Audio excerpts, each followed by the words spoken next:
Disgrace by J. M. Coetzee.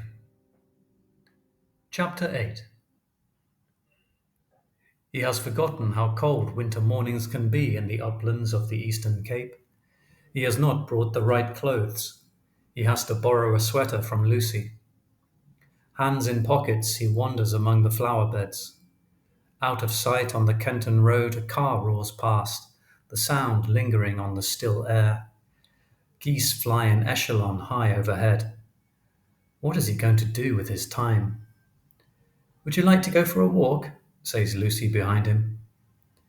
They take 3 of the dogs along, 2 young Dobermans whom Lucy keeps on a leash, and the bulldog bitch, the abandoned one. Pinning her ears back, the bitch tries to defecate. Nothing comes. "She is having problems," says Lucy. "I'll have to dose her."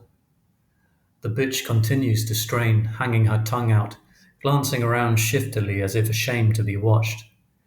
They leave the road, walk through scrubland, then through sparse pine forest.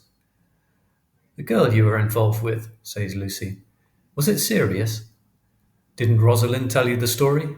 "Not in any detail." "She came from this part of the world, from George. She was in one of my classes. Only middling as a student, but very attractive." "Was it serious?" "I don't know. It certainly had serious consequences." "But it's over with now? You're not still hankering after her?" Is it over with? Does he hanker yet? "Our contact has ceased," he says. "Why did she denounce you?" "She didn't say. I didn't have a chance to ask. She was in a difficult position. There was a young man, a lover or ex-lover, bullying her. There were the strains of the classroom, and then her parents got to hear and descended on Cape Town. The pressure became too much, I suppose. And there was you." "Yes, there was me. I don't suppose I was easy." They have arrived at a gate with a sign that says Sappy Industries, trespassers will be prosecuted. They turn. "Well," says Lucy, "you have paid your price. Perhaps looking back she won't think too harshly of you. Women can be surprisingly forgiving." There is silence.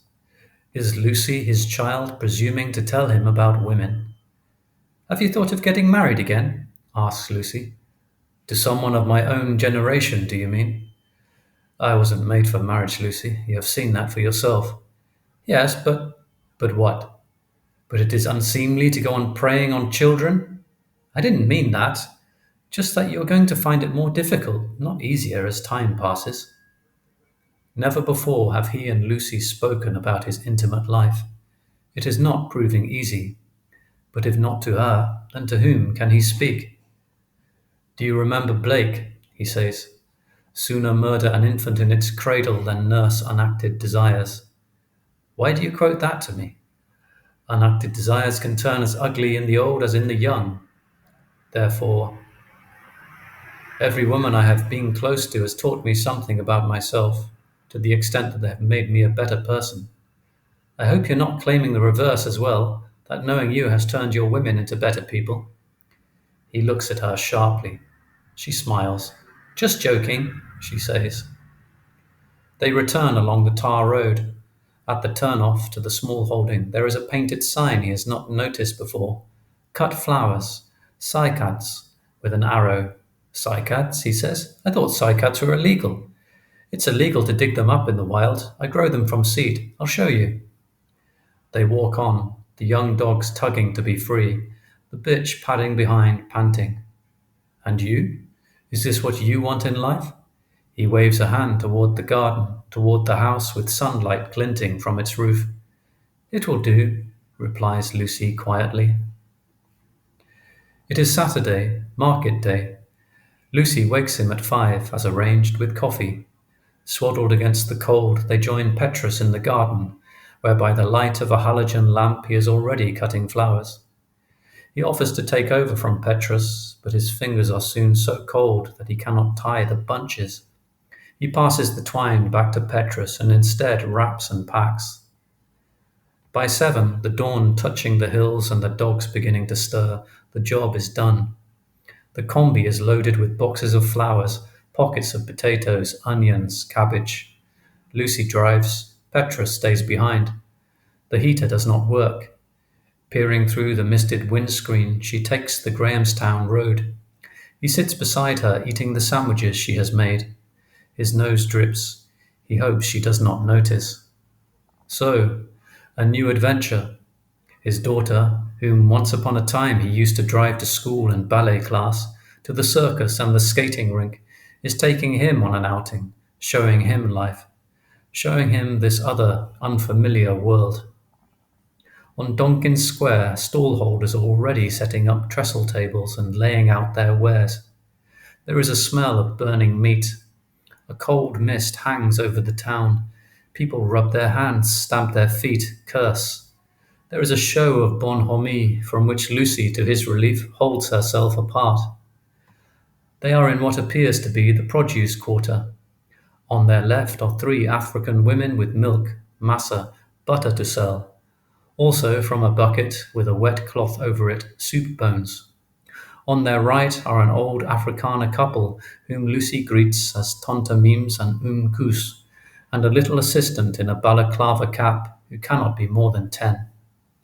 Like Lucy, they have potatoes and onions to sell, but also bottled jams, preserves, dried fruit, packets of buchu tea, honeybush tea, herbs. Lucy has brought 2 canvas stools. They drink coffee from a thermos flask, waiting for the first customers.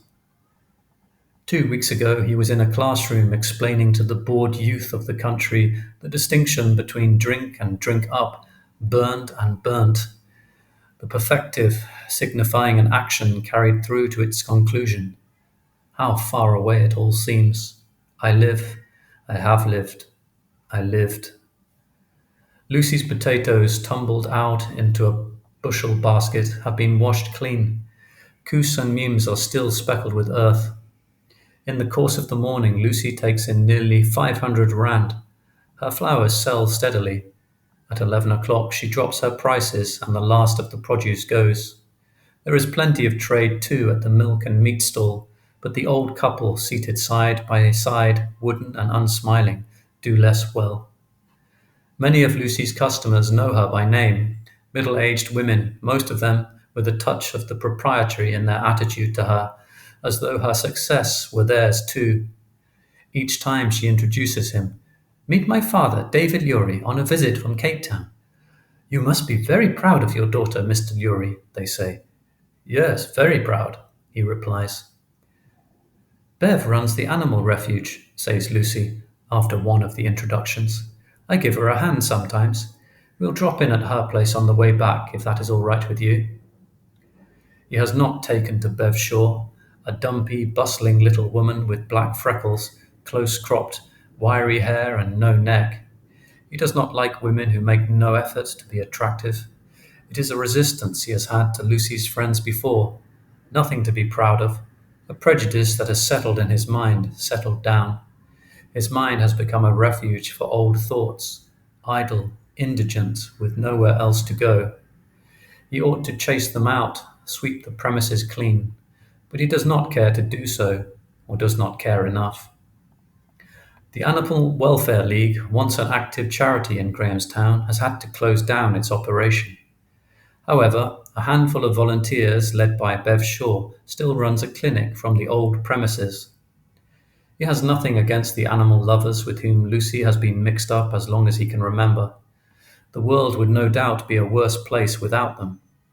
So when Bev Shaw opens the front door, he puts on a good face, though in fact he is repelled by the odours of cat urine and dog mange and jay's fluid that greet them.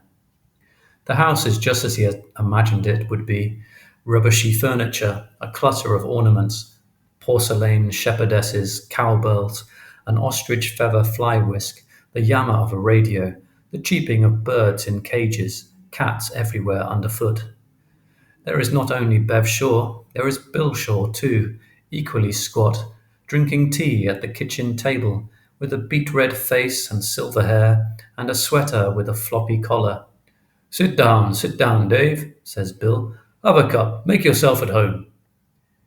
It has been a long morning. He is tired. The last thing he wants to do is trade small talk with these people. He casts Lucy a glance. "We won't stay, Bill," she says. "I'm just picking up some medicines."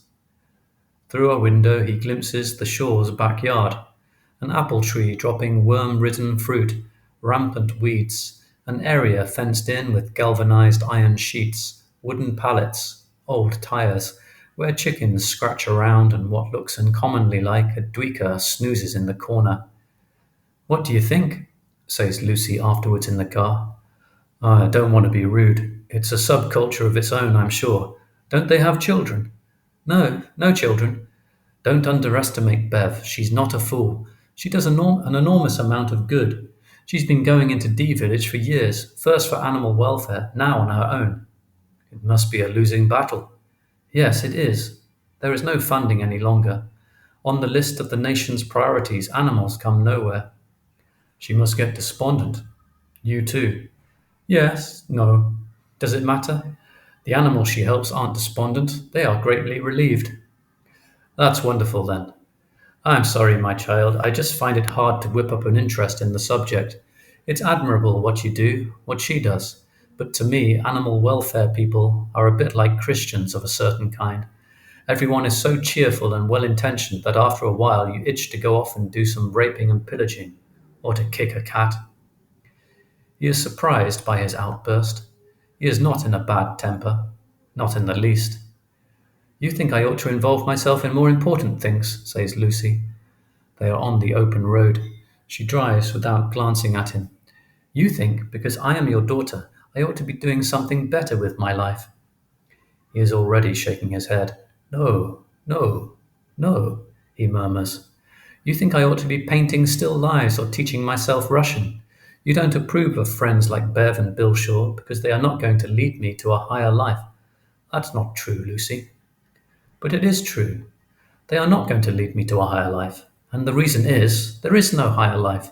This is the only life there is, which we share with animals. That's the example that people like Bev try to set. That's the example I try to follow, to share some of our human privilege with the beasts.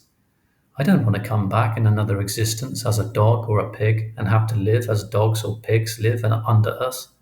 Lucy, my dearest, don't be cross. Yes, I agree. This is the only life there is. As for animals, by all means, let us be kind to them. But let us not lose perspective. We are of a different order of creation from the animals.